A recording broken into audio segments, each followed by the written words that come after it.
Welcome to the fantabulous American Treasure Tour Museum, quite possibly the coolest pop culture museum on the planet. This area of the museum we call the Toy Box, and you are about to view a collection amassed by one man who wishes to remain anonymous. We honor that request, as he wants the items collected to be the stars of the show. His passion has brought together one of the world's largest collections of pop culture from the 1870s to present day. The collection is constantly evolving, and we like to say there is always room for more. As your tram ride begins, we would like to remind you to remain seated at all times and do not get off the tram. We encourage you to take out your phones and cameras to take lots of pictures and videos. If you post on social media, please tag us. There will be a lot to see on your tour today, and we always like to know what caught the eye of our guests as they traveled along. Around the first corner on the right, say hi to our wonderful gorilla. He stands a guard here 24/7 to make sure he is in place to greet all of our guests.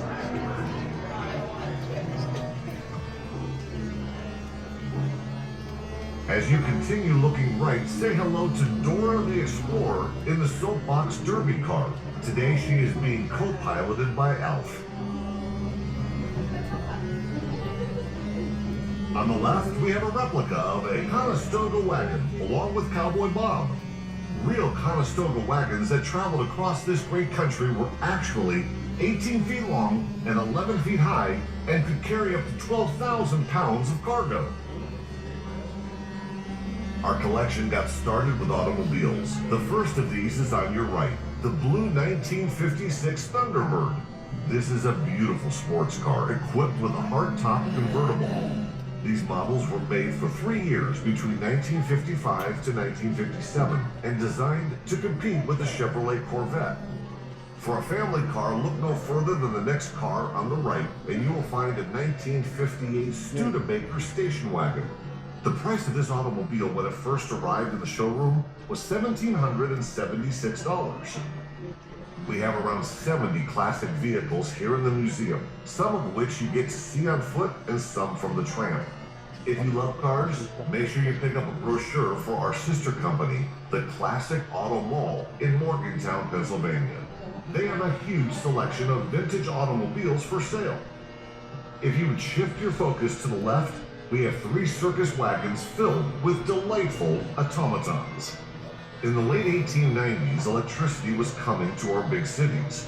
At the same time, mass production of plate glass was developed. Therefore, storefronts opened up with large display areas and the art of window dressing began. At that time, most people did not have electricity in their homes, and the public was captivated by the moving displays and electric lights in the store windows. Just like the mechanical music you will hear today, these displays were early forms of marketing. You went where the beautiful music and interesting moving objects were located, and the businesses hoped that you would come inside and spend your hard-earned dollars. The automatons we have on display in these circus wagons are just the tip of the iceberg. We have many more to show you later in the tour. Continuing to look left, you will see our tableau of dogs playing poker. If you lived through the 1960s, chances are you remember dogs playing poker and pool as artwork that hung on many family room walls. These anthropomorphic animals first appeared on calendars that advertised tobacco products and have become iconic in our American culture, and they are still being reproduced today. Please make sure to look at our framed and lighted poster of one of the most famous of these paintings, titled A Friend in Need. Properly titled, as you can see, the bulldog is slipping his buddy an ace under the table. Was he a good dog or a bad dog? Only you can decide.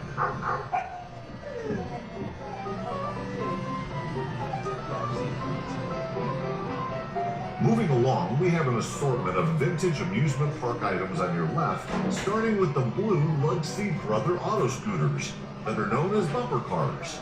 They are from the 1940s. Behind them are Dodge bumper cars that represent the 1950s. Following them, there is a 1930 roller coaster carriage made by the Philadelphia Toboggan Company. This carriage is wooden and was made at a time before there were safety regulations.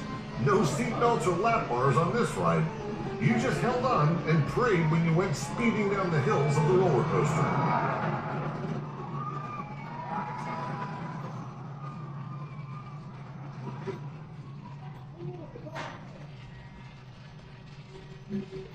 As we round the corner, there is Albert Einstein on the left, along with a vintage tractor seat collection, as well as vintage tractors. Looking left, check out the typewriters located by the tractors. Why do we have typewriters? The answer is, we have a lot of visits from student groups, and many of them don't know what a typewriter is. In addition to typewriters, we also show young people a payphone and vinyl records. Mind blown.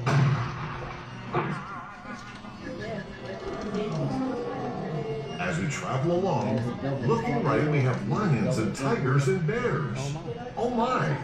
Look right to see our favorite animal in this display, Calamity Jane. She has a gun in her holster, whiskey in her boot, and a custom-made cowgirl hat. Now that is what we call really good ranch dressing right there. Across from Calamity, you will see the Ruck motorcycle, the red cycle with 2 wheels in the back and 1 in the front. This was made in the early 1970s. Elvis Presley had one just like it. Our collector loves Elvis, so he had to have one too.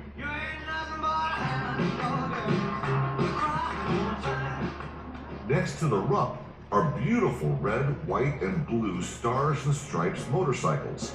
They were made in California and custom built to resemble the iconic motorcycle Captain America from the 1969 movie Easy Rider, starring Peter Fonda. But the star of the show in this aisle is the first self-propelled wheelchair invented in this country. Here on the left, we have the Custer chair, designed by Levitt Luzerne Custer and introduced in 1916 in Dayton, Ohio, where Mr. Custer lived. The wheelchair we have on display is battery operated and used mostly indoors. They also made gasoline-powered wheelchairs for outdoor use. Notice the tiller bar that was used for steering. The wheelchair sold for $175. At that time, the average price of an automobile was $700. Many people, including men coming home from World War I, used the Custer chair. As we drive along, looking left, you will see motorcycles. And don't miss the ragtop convertible display on your right. First, we have a 1967 Oldsmobile, then the Cannon Blue Chevrolet Corvette.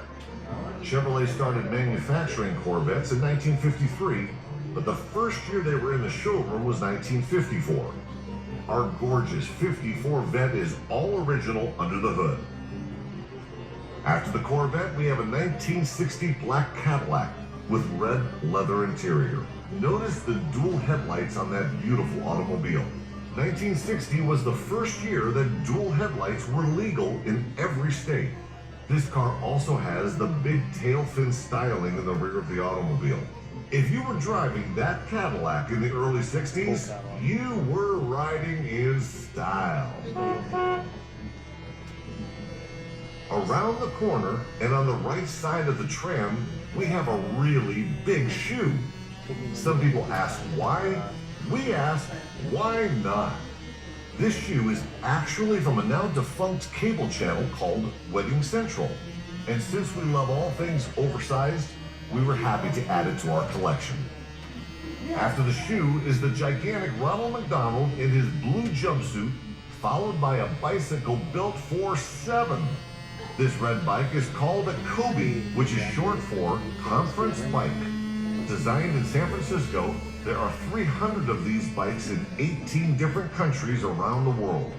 You will see all kinds of bicycles here at the American Treasure Tour, including the early penny farthing and many models sold in this country from the 1950s and onward.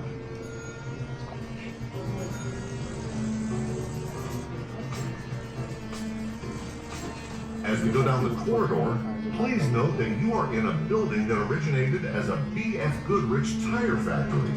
In the 1970s, they were producing 12,000 tires a day here. After being in business over 50 years, the tire factory closed in the mid-1980s. Rather than demolishing this huge building, which is 1,200,000 square feet, the new owner repurposed it, and today it houses many businesses, including our sister company, Arnold's Family Fun Center. Check out Arnold's Fun Center for the biggest and best go-karting, arcade, and bowling east of the Mississippi.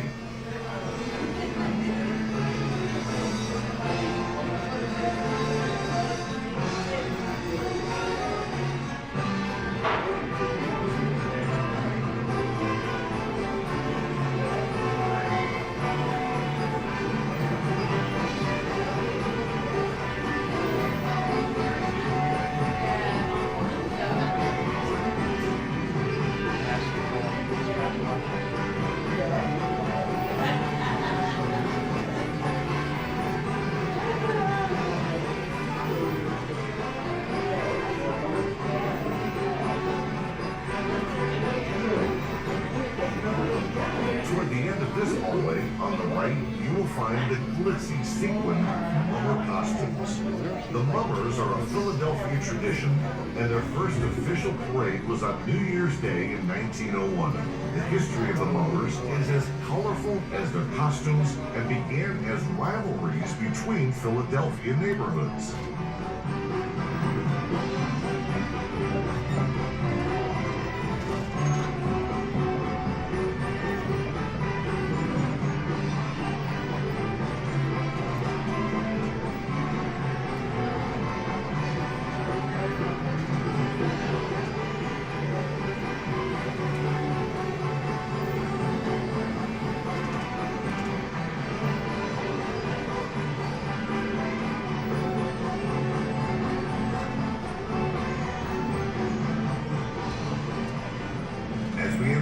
Room in our journey, you will find that just like in our music room, we have miniatures here. On your left, the first display shows a miniature circus from the early days when the circus came to town on the train.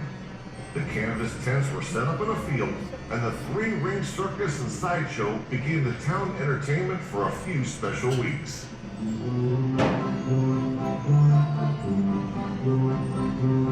The second display is a miniature amusement park from Moundsville, West Virginia, and used to be in an ice cream parlor window. It has the distinction of being handmade with no plastic. It's all wood and metal, and it is run by old Singer sewing machine motors.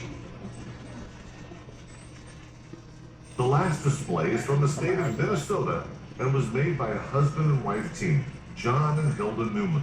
They displayed this miniature fairground in their appliance store window.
That machine you just heard was a Wurlitzer Model 153, and it is just the first of many band organs we are going to hear on our tour today. We are about to enter a room full of them.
band organ room.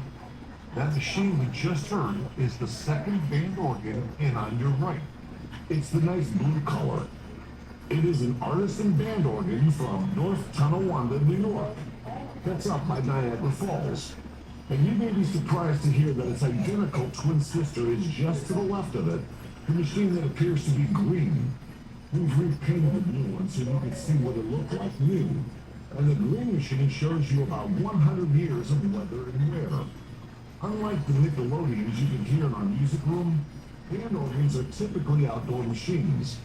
They live on fairgrounds and with carousels, that sort of thing, so they tend to take a beating over time battling the elements. In front of our band organs are many more of the storefront animations and displays that we saw just a few of in our circus wagons. We are absolutely surrounded by them in this room. But throughout each of them to your right is a giant coil. It is a giant slinky. It's actually the world's largest slinky. It's 100 feet long and 48 inches in diameter. Slinky was invented by a Penn State graduate named Richard James, and the first store to sell one was Gimbel's in Philadelphia. It is truly a Pennsylvania-based toy. So we will travel down the lane of this slinky. We will hear some more band organ music as we go along. Just up ahead on your left is an item you surely cannot miss. The Popsicle Stick Castle. This castle is so large, it had made its way into the 2009 Guinness Book of World Records. It was constructed by just one man, Steve Green. He's from Connecticut, and he constructed this castle from 396,000 popsicle sticks, and it is held together by 4 gallons of Elmer's glue. Before we listen to some more band organ music, please note that just up ahead on your right, you will be passing the oldest functioning automaton in the collection, the Sword Swallower. He dates back to the late 1890s, so he would have been in one of the very first storefront window displays in America.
Model 165. It was the last band organ the Wurlitzer Company ever made. It was shipped to Griffith Park in Los Angeles, California in 1939, where it accompanied a carousel for many years. There are only 11 of these machines left in the world, and we have 3 of them here at the American Treasure Tour Museum. You will hear the other 2 play later in your tram ride. Ladies and gentlemen, on your left is the beginning of one of the most popular exhibits here at the American Treasure Tour Museum. Litt Brothers Department Store's enchanted Colonial Village Christmas display. You will see 9 of the original buildings that were originally on display at Litt Brothers 1960s and could be seen every Christmas season until Litt Brothers closed their doors in 1977. A local man named Thomas Comerford was the Litt Brothers house designer and worked with a German company to come up with this design in the style of a colonial village. As we slowly travel along, the majority of the buildings will be on your left. But as we come around the first corner on our right, a smaller scale animated display from Macy's department store in Philadelphia. These were on display in the New York City location in the early 1960s. This display shows Victorian-era Christmas along with a church scene and nativity. After they were seen in Macy's, they were sold to Hershey Park and were a part of the Candy Cane Lane Christmas display.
After winter and Christmas comes springtime and Easter, which we have represented by all of the bunnies, ducks, chicks, and even Easter eggs.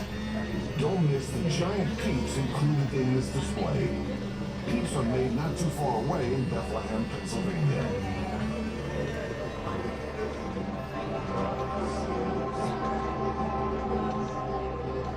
Just up ahead on your left, you will find one of the most recognizable families in America, the Simpsons. The Simpsons are the longest-running prime-time show in television history. They started in 1989. No! In the corner of this room, you will find a giant papier-mâché Snow White and the Seven Dwarfs. They were the prized possession of Irene Haynes and were donated in her memory by her daughters. They are one of a very few number of donated items in this collection. Practically everything else you see on display has been purchased by our mystery collector.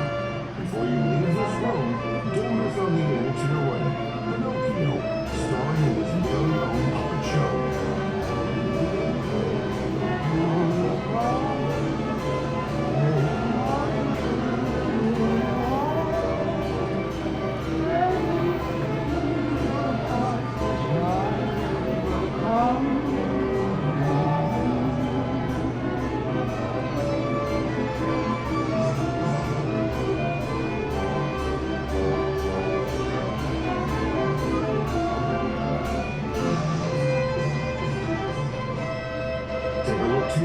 See dozens of hand-painted sideshow banners.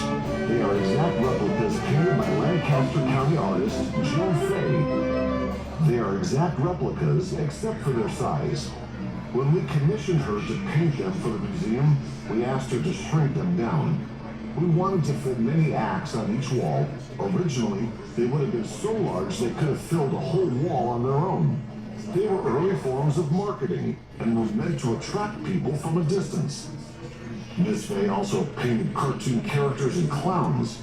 So sit back, relax, enjoy the artwork, the miniatures on your left, and some more music.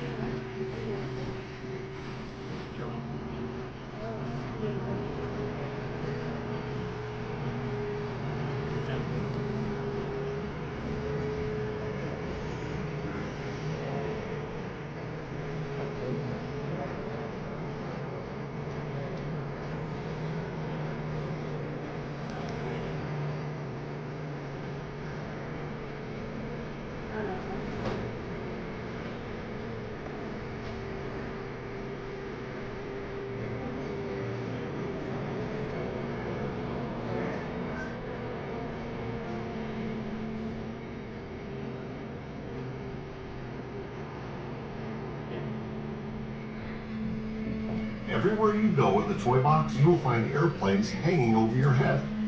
These are hobbyist-built radio-controlled airplanes and are works of art in their own right. We have close to 300 of them.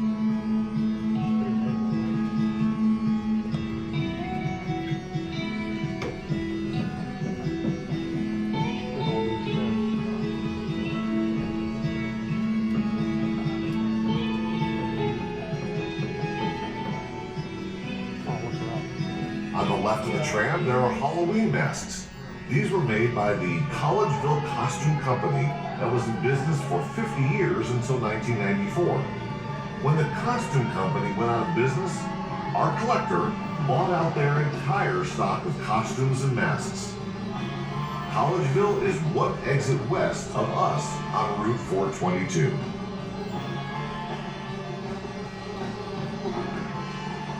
You will also find 4 of the Three Stooges hanging out on the wall. 10 different actors have portrayed a Stooge over the years. We like the Stooges so much, we named our trams after them.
As we travel into the next area, you will find trucks on your left that were made about 100 years ago. The first old truck is a GMC, followed by a rare Pierce Arrow truck that is dark green. The brighter green truck is the Mack.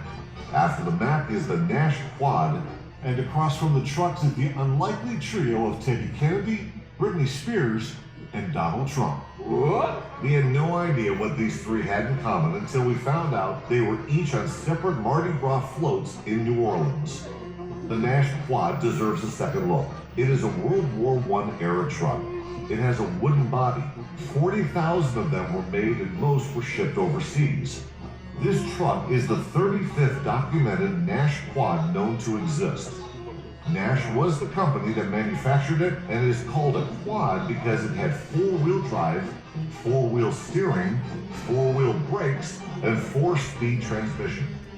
On your left is none other than Charles Entertainment Cheese, also known as Chuck E. Cheese, with his pizza-loving friends Mr. Munch and Helen Henny. Standing behind are the Warblets. Chuck E. Cheese has been serving pizza and fun since 1977. Well, hello everybody, and welcome to our show. Look, gang, let's salute all the good people who are out there working for a living. How about someday more than ever, and someday that's a lie. I'll be working here forever, at least until I die. Darn if you do, and darn if you don't.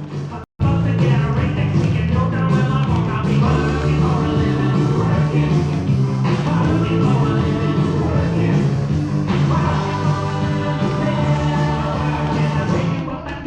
I'm working for a living.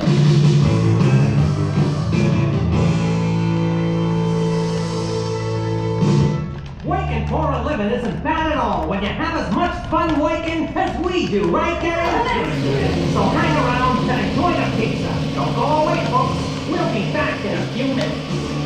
We're taking what they're giving because we're working for a living.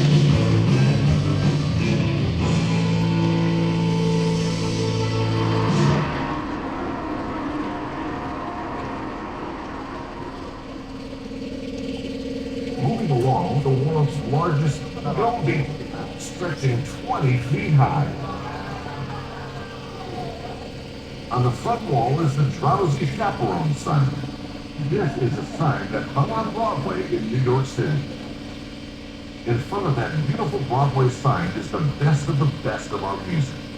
The machine in the middle is the only Wurlitzer model number 175 ever made.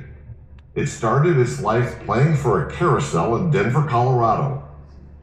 When it was purchased to bring here, it was in very bad condition, having been stored and unplayed for many years.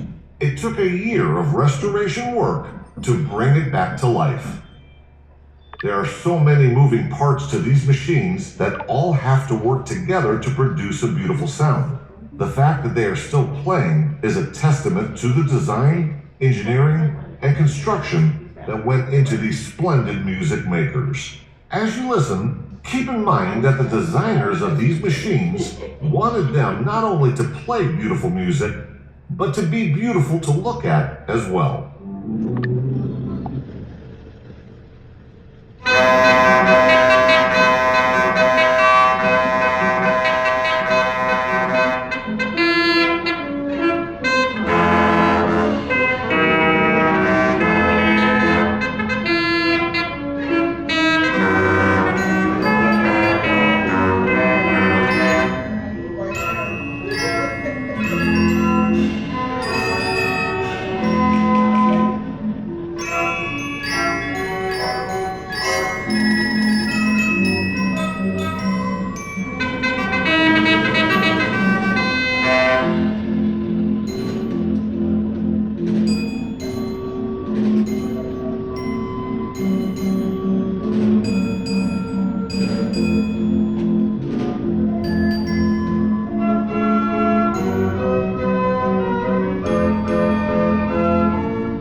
Now that was surely beautiful, but we can top it.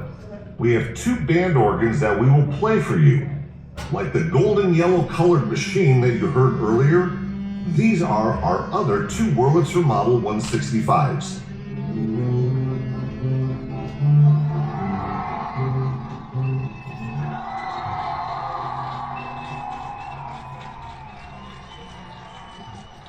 As we travel along on your right, we have a full-size, beautiful red airplane called a Denny Kit Fox. It is an amateur-built airplane, and the wings fold up, so you can build it in your garage, and that is also how you transport it to the airport. Just past the airplane is Manny, Mo, and Jack, better known as the Pep Boys, who started their business in Philadelphia in 1921.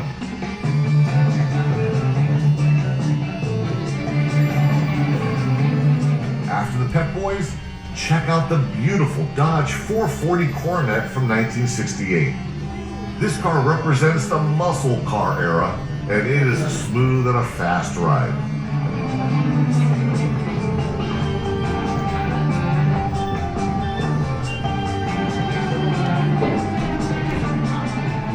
The next classic automobile is a 1956 Robbins Egg Blue Cadillac Sedan DeVille. When this car was introduced, gasoline was a whopping 20 cents a gallon. This is a very large luxury automobile. We also have a 1924 Cadillac on display. That is in the walking portion of your visit today. Make sure you go and find it when your tram ride ends. Beyond the Cadillac are 1950s delivery and pickup trucks with a Dodge Power Wagon and a red Ford pickup on this end of the row.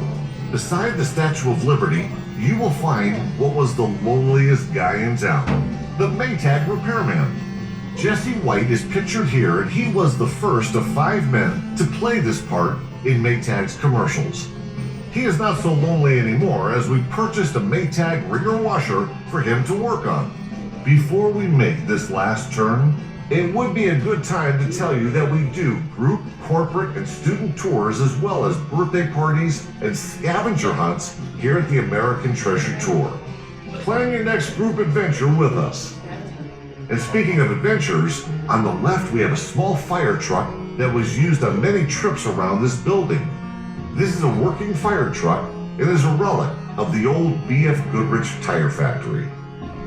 This little fire truck would take 2 workers around the huge factory and aid in putting out small machine fires.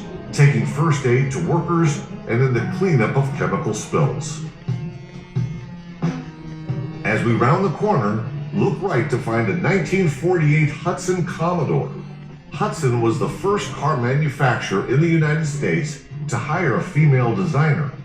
Her name was Betty Thatcher, and she designed dashboards. On the left, there is a 1934 Buick, a beautifully styled automobile. This automobile has suicide doors that open opposite each other.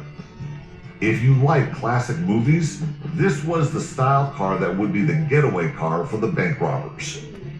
This car even has a bullet hole in the back of it that you can see when you take a walk through more classic cars after your tram ride. On the right, there is a 1909 Sears and Roebuck motor buggy that one could order out of the Sears catalog. This is the car that looks like a carriage. It was $395 when it was new and features a tiller bar rather than a steering wheel. The wooden wheels are attired with hard rubber. That is where the word tire comes from. Sears advertised it was so easy to drive even a child could do it. Next to the Sears auto buggy is the 1949 Ford. Observe how fast the automotive industry advanced in 40 years from the Sears car to this Ford, nicknamed the shoebox. After World War II ended, Ford was the only automotive company to immediately come out with a new model, and this car was it. People loved the shoebox and bought it by the thousands. The last two cars on the right are the Crossleys. They were very small cars in an era when most Americans were looking for large automobiles. Crosley didn't make his fortune in automobiles, but was famous for his radios. He sold thousands of radios that, along with other brands, helped put all the band organs and Nickelodeons out of business.